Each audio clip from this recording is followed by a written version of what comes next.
गीता की इन 10 बातों में छिपी है जो आपके जीवन जीने की कला। आप पूरा वीडियो एंड तक देखें। भगवत गीता के आदर्शों पर चलकर मानव न केवल स्वयं का भला कर सकता है वरन संपूर्ण मनुष्य जाति का कल्याण कर सकता है। नंबर 1, सोच में परिवर्तन। जो ज्ञानी पुरुष ज्ञान और कर्म को सम देखता है उसी की सोच सही है। सही नजरिया रखने वाला व्यक्ति इच्छित फल की प्राप्ति कर लेता है। इसलिए व्यक्ति को ज्ञान और कर्म में संभाव बनाए रखना चाहिए। नंबर 2, मन पर नियंत्रण जरूरी। मन बहुत चंचल होता है और वह सदा यहाँ से वहाँ भटकता रहता है। अशांत मन को योग और ध्यान का नियमित अभ्यास कर वश में किया जा सकता है। नंबर 3, क्रोध पर काबू। गीता में लिखा है कि क्रोध भ्रम पैदा करता है और भ्रम से बुद्धि विचलित होती है। जब बुद्धि का विचलन हो जाता है तो तर्क करने की क्षमता भी क्षीण हो जाती है। जब मनुष्य में तर्क करने की क्षमता नहीं रह जाती तो वह पतन की ओर अग्रसर हो जाता है। इसलिए क्रोध से बचना चाहिए। नंबर 4, मन पर अंकुश जरूरी। मन बहुत चंचल होता है, इस पर नियंत्रण करना बहुत जरूरी होता है।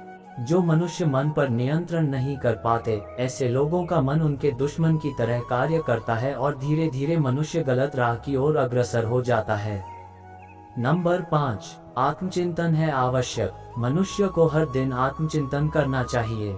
आत्मचिंतन से जो ज्ञान प्राप्त होता है उससे व्यक्ति उसके अंदर छुपे अज्ञान रूपी अंधकार को दूर कर सकता है। नंबर 6, कर्म का परिणाम। भगवान कृष्ण ने गीता में कहा है कि मनुष्य जैसा कर्म करता है उसे उसी के अनुरूप परिणाम की प्राप्ति होती है। इसलिए जीवन में अच्छे कर्म करने को महत्व देना चाहिए। नंबर 7, विश्वास से सफलता। मनुष्य जो चाहे वह प्राप्त कर सकता है, बस जरूरत होती है तो इच्छित वस्तु को प्राप्त करने लगन के साथ कार्य करने की। ऐसा करके व्यक्ति का सफलता अवश्य मिलती है। नंबर 8, ऐसे पाएं तनाव से मुक्ति। प्रकृति के विपरीत कार्य करके मनुष्य तनाव से ग्रसित हो जाता है। यही तनाव मनुष्य के विनाश का कारण बनता है। इसलिए तनाव से मुक्त रहने के लिए धर्म और कर्म का मार्ग अपनाना चाहिए। नंबर 9, सोच से आचरण निर्माण। मनुष्य जिस तरह सोचता है उसी तरह का आचरण करता है। स्वयं के अंदर के विश्वास को जागृत कर सोच में बदलाव ला सकता है जो उसके जीवन के लिए बेहतर होगा। नंबर 10, ईमानदारी से करें काम। बुद्धिमान व्यक्ति कर्म को प्रधान रखता है, वह उसके फल के बारे में कभी नहीं सोचता। किसी काम को करने का यही उत्तम और उचित साधन है।